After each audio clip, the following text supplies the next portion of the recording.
Hey guys, Jim here, coming back with the third and hopefully final recap of my 2023 National Sports Card Convention pickups. And I'm going to get right started because I do have like 12 slabs I want to cover with you guys. So first off, I wanted to show you guys this 1987 A Quest of Sport, Mike Tyson. Just love that. Love that, man. When I think of Mike Tyson, I think of that right there. Just, man was vicious. I love that you can see the guy's mouthpiece flying through the air right there. So just quickly about this card. This was released in the UK. It's been determined that these were released in 1987, though I'm not 100% sure how that was determined. So his rookie card is actually not a card at all. What is considered his rookie card is a 1986 Panini sticker. So that's what most people consider to be his rookie card. Now, this photo right here is Mike Tyson fighting Mitch Green. And so Mike Tyson fought Mitch Green in a sanctioned match only one time, and that was at Madison Square Garden, and it was Mike Tyson's first time ever fighting in Madison Square Garden, and that was on May 20th, 1986.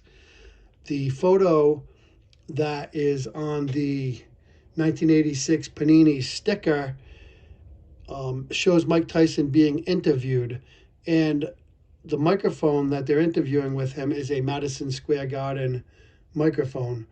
So either that photo on that sticker was taken the same night as this fight, or it was taken at after a different fight at a later date. So this may not be his rookie card, but it may well be a photo that was taken before the photo that is on what is considered to be his rookie card.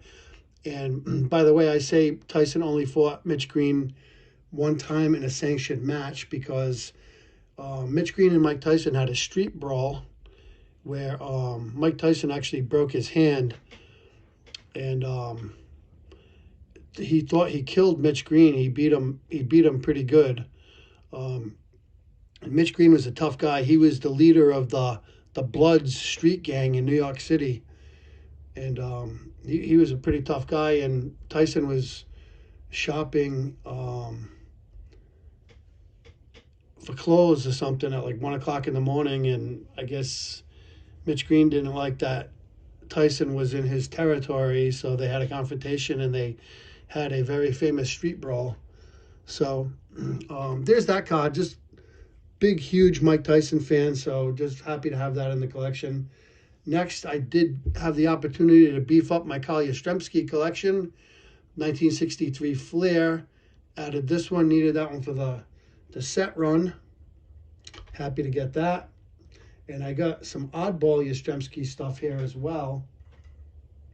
Here's a 1977 Venezuelan League Carl Yastrzemski sticker. And as you can see, it's got the same photo as the 1977 Topps card.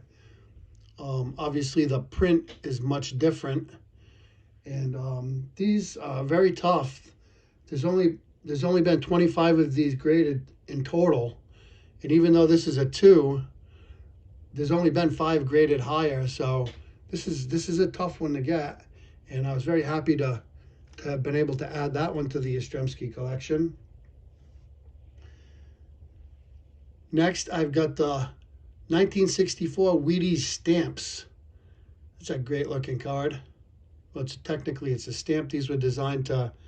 They had stamp books, and these were intended to be fastened, I guess, with glue or paste or whatever into an actual stamp book that they made for these. So there's that. That one is kind of tough too. There's only been 50 of those graded, and only 4. This one's a 9, and there's only 4 10s. So that one's pretty tough. Next, this was a cool a cool find. I was happy to find this. This is another tough one. This is the 1973 Topps Candy Lids. Now this is complete with the tab, as you can see, and very, very off-center, but these are notorious for being off-center if you're familiar with them. A lot of these 73 Candy Lids are very off-centered. And this one, PSA is only graded 47 in total, and only 9 of them have been graded higher than the 5 here. So another one that I was happy to get.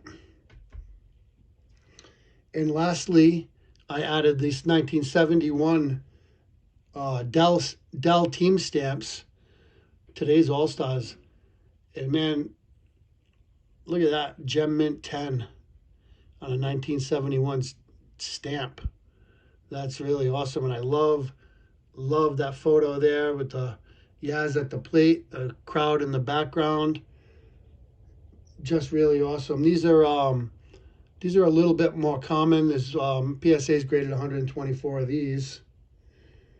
So beefed up my Yaz collection a little bit. Also picked up a addition to the post-war Hall of Fame rookie cards with the Fergie Jenkins. Was happy to add that. Picked that up on the last day, one of my last purchases. Then I found another tough card that you don't see every day. This is a 1969 Nabisco Teen Flakes. This is a Hank Aaron, and these were hand cut off the cereal box. So it's blank back.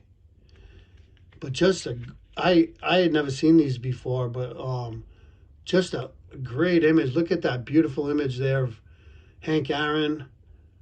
So awesome. So what I did find out about these after researching them is that there's two different varieties of these. There's this one with the yellow border, and then there's also another version that has a very, very thin border. So what I found out is that this thicker border is a tougher one to come by. The thin borders are more common. Unfortunately, PSA doesn't differentiate between the two. They've graded 98 total between the thin border and the thick border, but they don't break down how many of each. But still, very, very tough set. You don't see these very often, and so just happy to grab it. That was the whole thing with me going into the National. I did not have a plan. A lot of people say, well, you got to have a plan. Well, I'm glad I didn't have a plan, because honestly, maybe I would have gotten the 63 Flair Yastrzemski, but out of all these cards I just showed, I probably wouldn't have gotten any of them if I had a set in stone plan. So my plan was to go in, and if I find things that I don't see all the time, that's what I would want to try and pick up. And so that's what I tried to do. And then, of course, this next one is another one that I may have been targeting if I had a plan, but I got it anyway. And that's this beautiful 1968 Topps Johnny Bench rookie card. I was targeting this in a 6, but this 7 presented itself, and I was able to bundle it with the next card I'm going to show.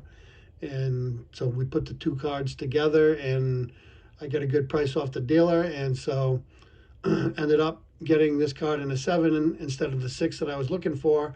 And this is just a beautiful example. It's nicely centered. These cards are so notorious. I looked at so many of them, and they're just so off center, typically either on this side or on this side. And it was driving me crazy. They were so off center. But I ended up with a beautiful example, and I'm very, very happy with that. And the one I bundled it with is just this beauty right here, the 1954 Topps Ernie Banks. This is a great looking 3.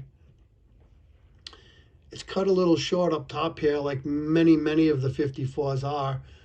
There is a little space there, very little space, but there is some. I've seen some examples where it's cut right to the top of the letter. On this one, you can see a little bit of white above the letters, so that's pretty good. Otherwise, it looks really great. And just to tell you, what I paid for this card in a 3, I was looking at last year ones for the same price that I got this one for at 3. So outpaid to not buy it last year and wait and get one this year. Just thrilled to have the Ernie Banks rookie card in the collection. So this next one, yikes, sorry about that, guys. Almost had a mishap. Okay, so this next one, thrilled again with this one. This is the 1932 Sanella Margarine Babe Ruth.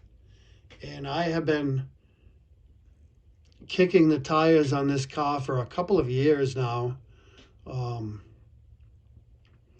2 years ago at the National, I was thinking about getting one of these. Last year at the National, I was thinking about getting one of these. And ever since then, it's been in the back of my mind. And so, saw this one, looked great. It was in a brand new slab. Presented itself very nicely. Looks good for the grade, which it's a 3.5. I could easily see it being a 4. And so just totally thrilled to have this in the collection. You know, I was jokingly saying, well, yeah, this is the poor man's Ruth. And in some sense, you know, that is true because, you know, to buy a Playing Days Babe Ruth card, this is probably the most affordable one you will find anywhere. So for me, it's an oversized card, so that takes away from the desire for a lot of people. But for me, that doesn't really bother me that much. And just to have a Playing Days card of Babe Ruth is just blows me away. I'm just so thrilled to have this card. And the back is in German. If you guys don't know, this came out of a book that was issued by Sanella Margarine, which is a German company. And they had different athletes and different other. I think Ruth was the only baseball player in the whole set. But there's different types on this too. There's a type 1, a type 2, and a type 3. This one is a type 2, and basically the difference between type 1, type 2, and type 3 is where the Sanella is positioned on the card, as far as I can tell. And so this had actually a brand new slab. The dealer told me that he had just had this reholdered, and there was no sleeve on it. And I went to like 3 or 4 different places like right away because I wanted to get a sleeve. And apparently they don't make like a perfect fit sleeve for this size slab. So I ended up finding this that's a little bit big for it, but it fits it good enough to where it's protected. And I only needed one, but I ended up having to buy a whole package of like 50 of them just so I could put that on this card and make sure it didn't get scratched up. And so, last but not least, I'm going to show my biggest pickup of the whole week. And before I do, I was walking the show with Mark, Huck Sports Cards, and he was actually with me when I picked this card up, and he recorded me mulling it over. I was negotiating with the dealer, and I was trying to get him down a little bit more on the price, but he got to a certain point, and he wasn't going any lower, and we were very close between what I was offering and where he wouldn't budge any further from. And so I was thinking it over, and Mark actually recorded me, which I didn't realize, so I'm going to just show that real quick before I show the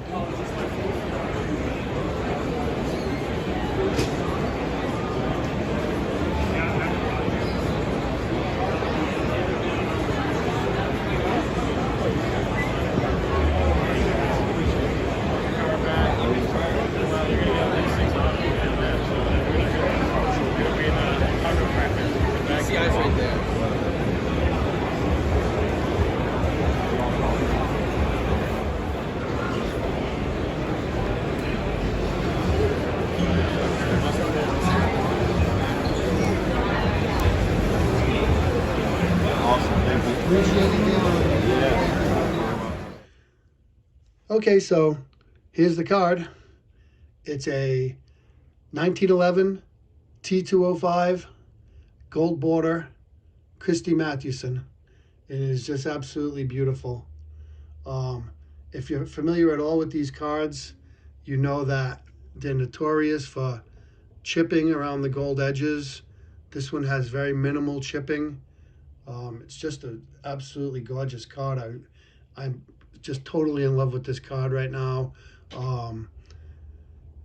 It does have a couple of creases which really don't take away from the eye appeal at all, and they're actually hard to see.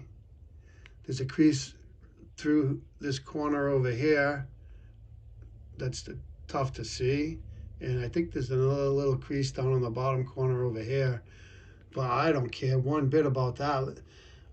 As a matter of fact, if it didn't have those two little creases in it, this probably would have been a 3 or a 4, which would have been way out of my price range. So just absolutely thrilled. The card presents so nicely. Like I said, the borders are great. It's centered. Just a great image there. Very clear. Christy Matheson, arguably the #1 or #2 greatest pitcher of all time. And the back, it's got the polar bear back, which at first I said, well, that's probably why it got a 1, is because it's got these black marks on it. But I was told that that's tobacco juice, and the polar bears are noted for that, and they don't hold that against the grade. So to me, that makes this card even cooler, that it's got tobacco stains on it. So very awesome. Just so grateful. I just feel so blessed to have been able to add these beautiful cards to my collection. That's all I can really say. It's just blessed. Another funny thing is with this card is shortly after I bought this, I ran into Rick, Vintage Oddball Cards, and he's actually got this card on his shirt, and he was wearing the shirt. So I showed him the card, and he was holding the card up against his shirt, and it was funny. And he absolutely loves this card. He's got a beautiful copy of his own, and you know, it was really cool. Like Rick, you know, he's got such an amazing collection. He's got, you know, so many cards, rare and hard to find cards, and just one of the greatest collections around. And he has a beautiful example of this card. And when he saw this, he was just so happy for me, man. And, you know, he truly was happy to see this card and to see that I had bought it. And it was just really awesome. Goes to show what a great guy he is. So that's all I got, guys. Thank you so much for putting up with all these recaps and everything else. So I know it turned into a lot, but there was a lot I wanted to say, and there was a lot I wanted to cover. And the only other thing I'm going to say is, if anybody is thinking about attending the National and you're on the fence at all, I would highly recommend you do it. Like I've told so many people, these cards are beautiful, and I love them, and the cards and everything that we saw at the show is just amazing. But the people and the friendships and the interactions and just hanging out and partying and talking and seeing everyone, that is the best part of the whole week. So if anybody is thinking about going and you're on the fence, if there's any possible way you can make it to Cleveland or Chicago in 2 years, I would recommend that you do, and you wouldn't regret it. That's all I got, guys. I'll talk to you all later. I really appreciate you so much. Please leave me your comments and thoughts. Talk to you soon. Bye for now.